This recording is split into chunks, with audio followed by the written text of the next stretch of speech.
Bucko, mighty Bucko, hello. Hello. Good to see you all. We've just got back, me and Janie, from getting away to Kent. Hence the title, Canterbury Tales. We've got a few tales to tell you, true stories. And this is really comfortable, you know, to swing it. Have you got one of these in your garden? Hey, do you like this?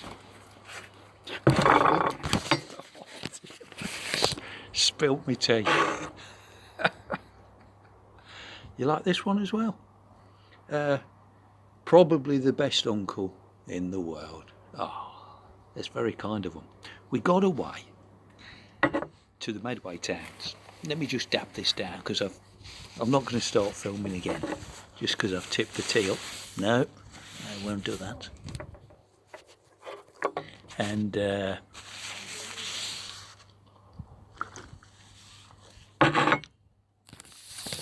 Medway Towns, you know, Rochester, Chatham, Gillingham, Rainham. So my sister's 4, there's 4 children and 6 great nephews, as it were. So I've got 2, she's got 2 lads and 2 girls, and there's 6 little ones to catch up with, one of which we'd never seen before. So let's dab that down there, just dab that down, get rid of that tea. That's it, that's better, that's better. Yeah, and we stayed, went on the train from where we are, Wednesbury, Cambridge Parkway, into Birmingham New Street, Birmingham New Street to Euston, on the underground. That was the worst bit. Oh my goodness me, packed like sardines. Oh dear. Thankfully we only had 4 stops, and then got to Victoria. On we go to Rainham in Kent. So we stayed in a Premier Inn because it's nice to have your own place, isn't it? It's lovely to visit relatives, it's lovely to spend time with them, but of an evening you like to just get back and relax, isn't it? And I'll tell you what, the Premier Inn did some beautiful breakfasts. I've got to get back now into my normal routine. I mean, I had a full English every day. I tell you what, oh dear me, sometimes it was a scrambled egg, a poached, a fried, 2 hash browns, mushrooms, sausage, bread, toasted, beans. Oh, they looked after, and Jane had the sensible. There she was, eating the sensible, all the healthy stuff. I said to her, I've got to get back into a normal rhythm again when we get home. But you see, if you've not been away anywhere since the lockdowns, and if you've not stayed in a hotel, let me just inform you, they don't clean the rooms. I didn't realise this. I didn't even realise it when Jane was putting out the little bin outside the door. Didn't realise it. And they weren't coming in. So unless you ask for your cups, that you have a cup of tea in the morning, for new cups, you just got your old ones to use over and over again. Yes, and friendly people. It was a lovely place. I recommend Premier Inns. You know what you get, and as I say, the food was really nice. Compliments to the chef. Only thing I didn't like, which is sort of like everywhere, is this you know, like a personal touch. When you say, you know, it is when you leave, you say goodbye then, and usually the hotel people, well, come and see us again. I hope you enjoyed your stay and everything okay, and you know, come again. But no, Well, you could do that, but it just said on the entrance as you went in and out, you don't have to check out. Just put your keys in this box, the card that works the doors to get through to your room. And I thought, yeah, lack of the personal touch in that sense, where all this robotic behaviour is leading us to. So we were well fed and watered, we were looked after and spoiled, and picked up, chauffeured about, and it really was fantastic time. And so, thank you so much. Perchance you're viewing, Nikki and Karen, thank you. Thank you, Steve, and we thank Natasha and Rob and their 4 little ones, Daphne and Josiah, Gloria and the little Betsy and Rachel, Robin and Lottie. Thank you so much. Lovely, lovely time. So, a few little tales, as it were. One interesting one. We decided to go on the Monday to Rochester. Have you heard of it? With the castle on the cathedral and oldie worldy town. I think they have Charles Dickens festivals and things like that going on there. Well, we were at the train station to go there for the day, and you know how it is. This was a grey day. We had decent weather. Sometimes it was hot, sometimes it was cloudy, dull, threatening rain, if not spitting a bit. We never had downpours, but you know what I mean. Sometimes it was threatening. So we're standing on the railway station, and you know how it is early morning, the people in there and standing there all, miserable like. So this railway official, and this was a highlight. It was fun. We're standing there, and he's got his yellow vest on, official who directs people about this and that, and announces things over the system. He goes, "Oh, what a miserable morning. Oh, what a miserable day." And he starts singing. Well, you could have cut the atmosphere with a knife, couldn't it? You could have. But me and Janie, well, we applauded him like, "Oh, thank you, thank you." It was, I said, thanks, giving us a laugh, giving us a smile, a bit of humanity, people being human again. He had his, pulled down under it. Yes, he said. And he was an Irishman from Southern Ireland.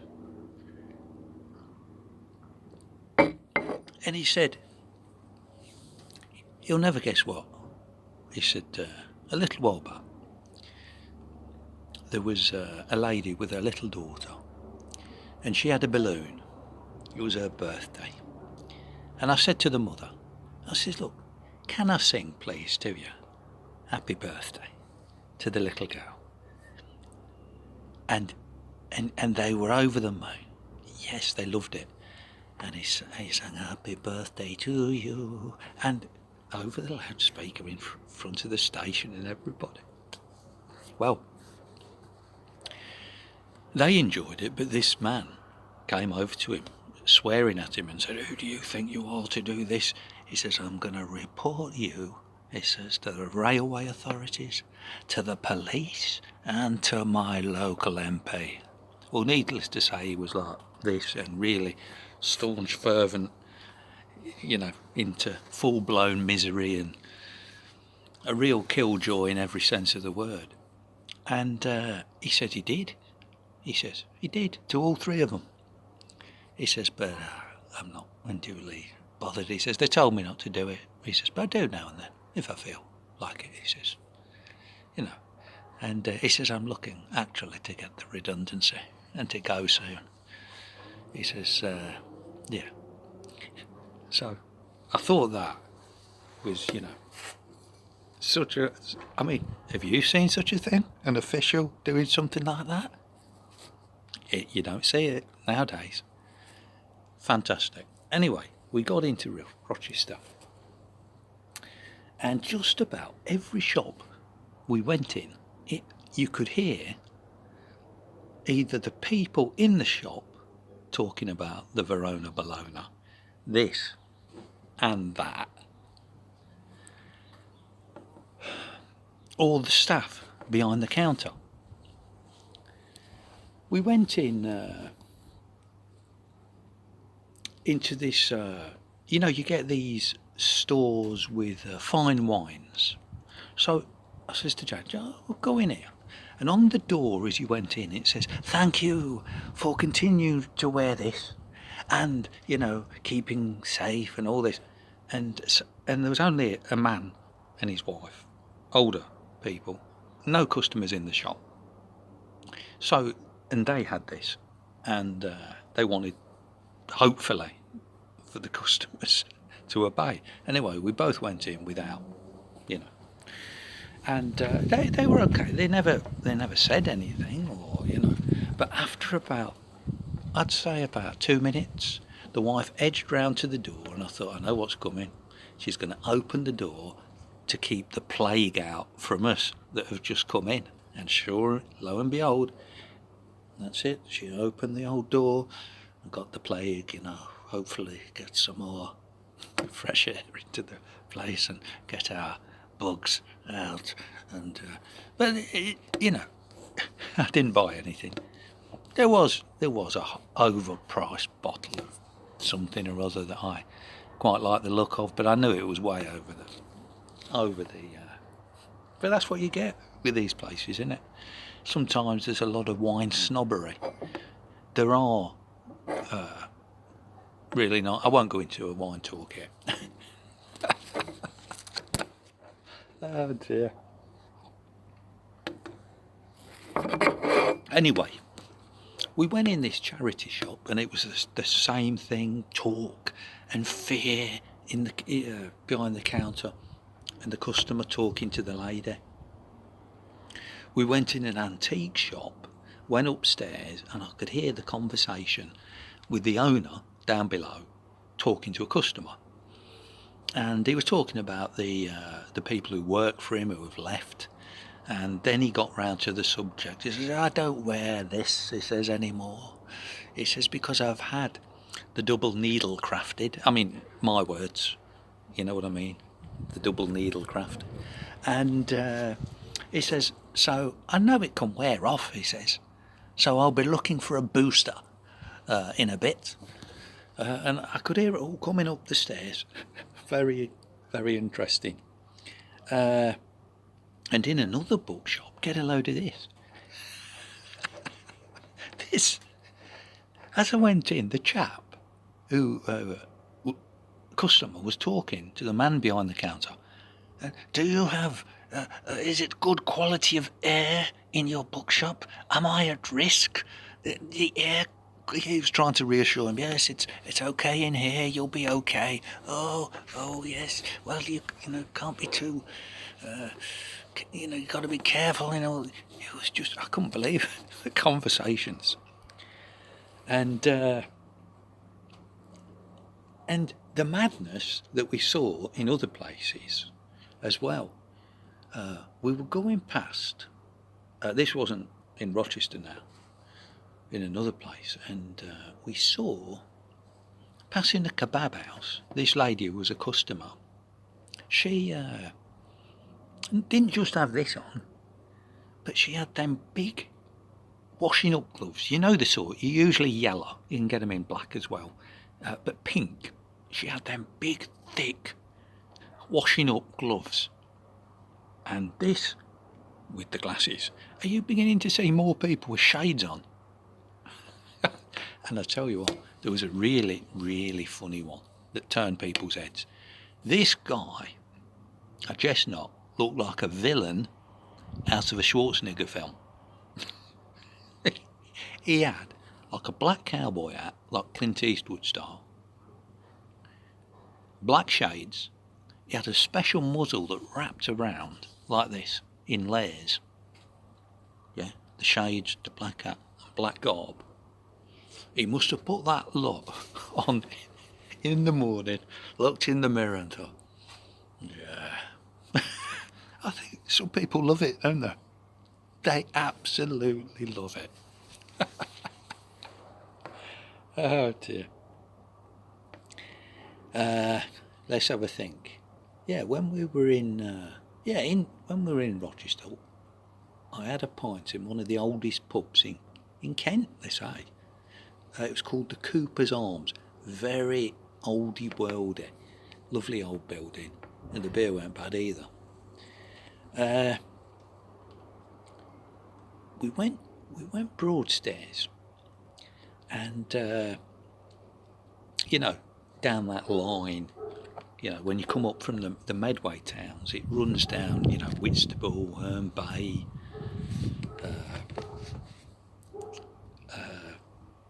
and then you come to Broadstairs, Ramsgate, and of course before that Margate, and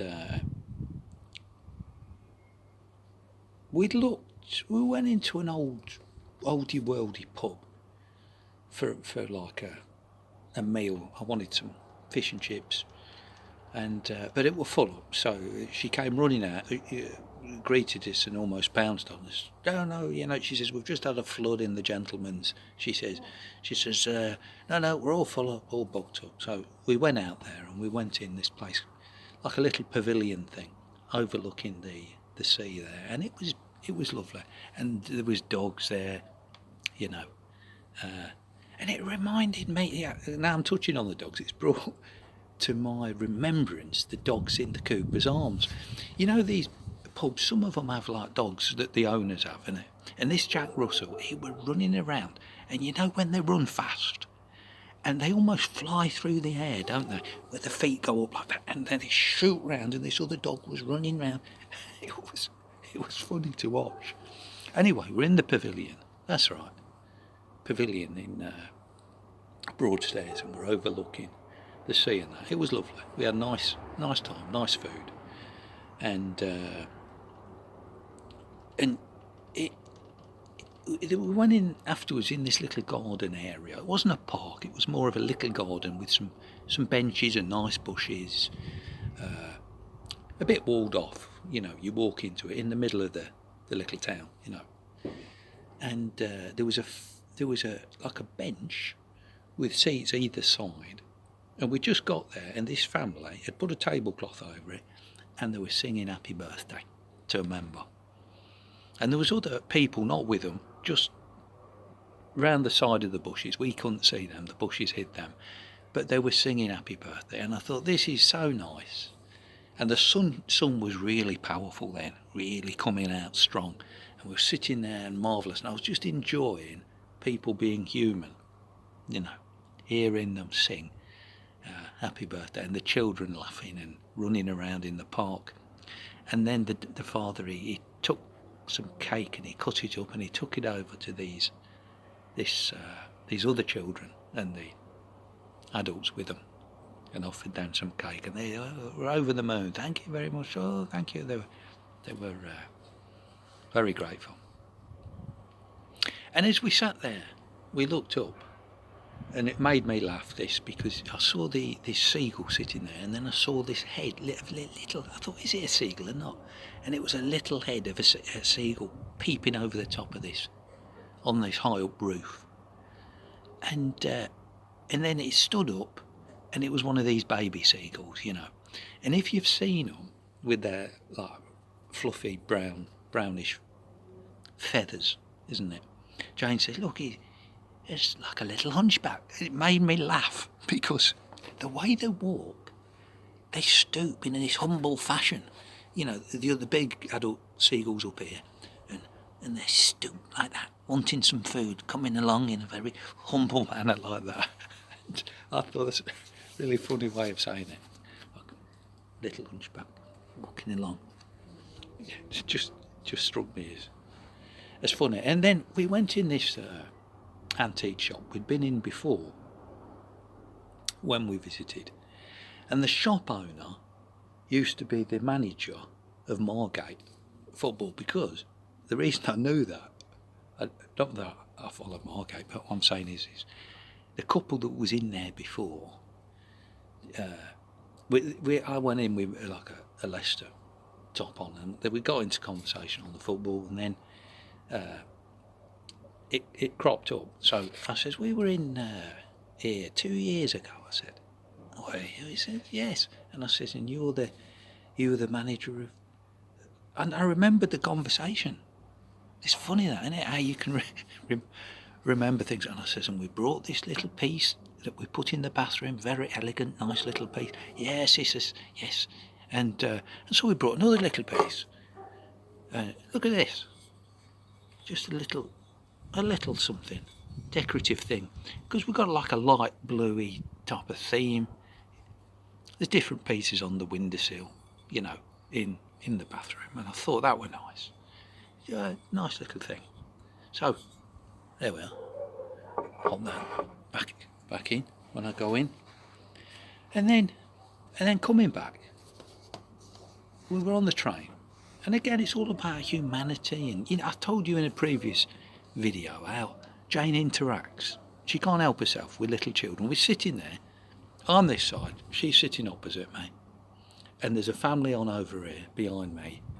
And the little girl's waving to her. She's joking and laughing to them. And they're all smiling and this and that. And then this two ladies and a little girl got on. So I says, Jane, let's shuffle around. You come and sit here. And they can sit there. So the little girl sat by the window with her rag doll, and the nan sat next to her, and the mum stood in the aisle there. There was loads of people crowding round and this and that. And the family here had asked, let's help with your suitcase, and he picked it up and he stuck it somewhere out of the way. And so it was not long before Jane says, is that your favourite dolly? Yes, she says. And you've brought it with you? Yes, she says, and she's dancing with it and doing the splits with it. And, oh, Jane says, she's a ballerina now. Yes, she says like that. And after a little while, she says, are you coming home with us? And the nan said, no, they've got to go home themselves. She says, oh. You see, because made a new little friend. And someone who plays and shows her interest. So it's great. I love it. I love seeing humanity interact. It warms my heart, like that family in the park, and like the man, as I said, on the railway official. And so, to wrap up. Well, where does the Canterbury Tales come in then, Marty? It don't. We never got there. Maybe next time, but I thought it's a good title. And it is a good title, because it's that title of that book. Now, you may or may not know much about Canterbury Tales, but Geoffrey Chaucer, from about 1340-ish to 1400, even before, Shakespeare stuff. So it's really oldie, worldy English.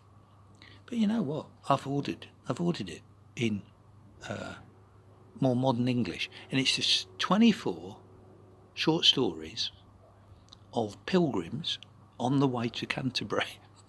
And you got knights and sinners and saints, monks, different people.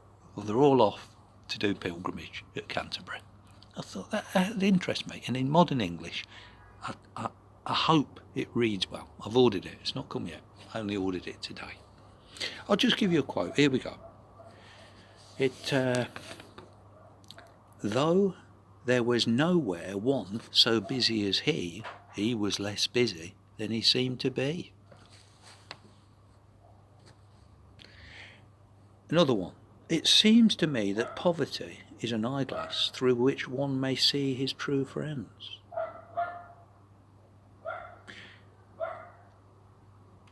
youth may outrun the old, but not outwit.